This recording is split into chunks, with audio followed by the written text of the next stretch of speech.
Robert Mugabe, the man who ruled Zimbabwe, often with an iron fist for more than 3 decades, has died at the age of 95. He had been in hospital in Singapore for some time. Mr. Mugabe was the country's first prime minister in 1980, before becoming president 7 years later, a post he would hold until a military coup ousted him in 2017. Robert Mugabe was feted as an African liberation hero when he came to power in 1980 as prime minister.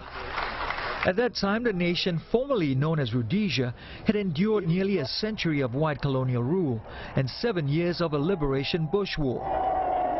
The man who once boasted of having a degree in violence suppressed dissent brutally. Despite allegations of genocide, when an estimated 20,000 people were killed in a crush revolt in a western province, he was elected president in 1990. He married Grace Marufu, 41 years his junior, after his first wife died. In 2000, as black anger grew at the slow pace of land reform, the president authorized the invasion and seizure of white-owned commercial farms, calling it a correction of colonial injustices. This helped ruin one of Africa's most dynamic economies, which shrank by more than a third from 2000 to 2008. With unemployment rising above 80%, several million Zimbabweans fled, mostly to South Africa. There will never be a regime change here. There will always be the people of Zimbabwe in control. In 2008, inflation rose to 500 billion%, and disenchanted voters flocked to his opponent in a presidential runoff.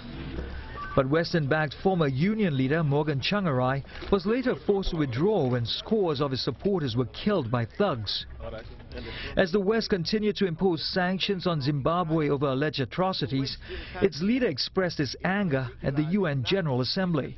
If they will not assist the inclusive government in rehabilitating our economy, could they please stop their filthy, clandestine, divisive antics? Described as a brilliant tactician by a former U.S. ambassador, he insisted he could still go on as he turned 88.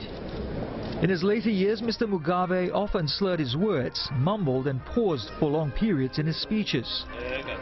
Mr. Mugabe had been receiving care in a hospital in Singapore for an undisclosed ailment for the last few months before he died. For more, Mark Roughton joins us from Cape Town, South Africa. Mark, there's been a lot of reaction across Africa to what has happened. Tell us some of it. Yes, I think the response from South Africa's President Cyril Ramaphosa encapsulates the thoughts and feelings of many African leaders, where he points out that we're mourning the passing, in his words, of a liberation fighter and a champion of Africa's cause against colonialism. We must remember that Zimbabwe achieved their democratic freedom 10 years ahead of those balls even starting to roll here in South Africa. And President Ramaphosa has said that Zim's liberation movement supported our own liberation movement to fight oppression on multiple fronts. So that is what's being remembered most today across the continent so far. We've had a spokesman from ZANU-PF, the ruling party in Zimbabwe, Kennedy Mandaza, earlier saying that there are many things to celebrate after what President Mugabe had done for his country and his people. And perhaps if there was any flaw, it was that he didn't hand over the reins earlier.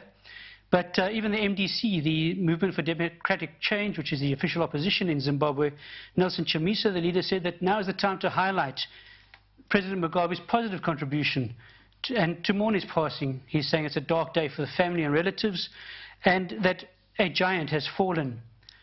On the street, sentiment is a little different. Some Zimbabweans now living in South Africa feel that, at the most extreme case, it's time to raise a glass, but many still do recognize the contribution he's made to democracy and overcoming colonialism here in the African continent.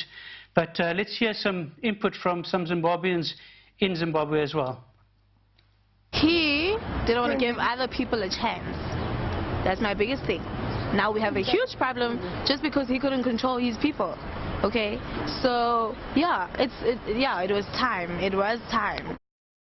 it's very sad for such a person like Mugabe to pass on. He was an African icon, in terms of the things that he has done in Zim, and then what he really achieved and stuff, right? So it's a very sad for Africa. Mark, do we know how Zimbabwe will mourn his passing?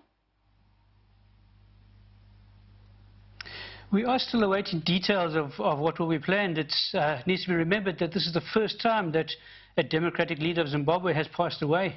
And it'll be interesting to see what actually pans out. I would expect that there would be time involved with his body being in Singapore.